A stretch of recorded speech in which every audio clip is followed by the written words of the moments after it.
এই মুসলমানের বাচ্চা বল বেটা, এখন দাঁড়ায় বল বেটা, কোন কাফের বেঈমান, কোন খ্রিস্টানের বাচ্চা, কোন ইহুদি, তুই মুসলমানের ঘরে জন্ম নিয়া তোর রক্তে মুসলমান মার রক্ত, তুই কেমনে ওই বেঈমানের মতো সাজলি?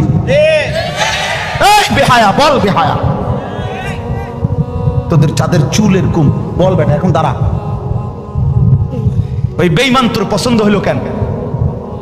তোর রক্ত ইসলাম নাই বেটা, তোর মা মুসলমান না, তোর বাপ মুসলমান না বেটা, তোর দাদা দাদি মুসলমান না, ওরা সব বোকা, তুই চালাক হয়ে গেছ বেটা, তুমি পণ্ডিত হয়ে গেছ। কোন বেঈমানের অংশগ্রহণ করলা? কেন সাজলা বেঈমানের মতো? তোমার নবী নাই, তোমার রাসূল নাই, তোমার আল্লাহ নাই, তোমার নবী সাল্লাল্লাহু আলাইহি সাল্লাম চুল রাখে নাই? কথা বলে না কেন? আল্লাহর নবীর চুল ছিল কিনা? নবীজির চুল মোবারক ছিল কিনা? তিনি চুল রাখতেন কিনা? তো তিনি কেমনে সাজলেন? এটা আমার পছন্দ হয় না কেন?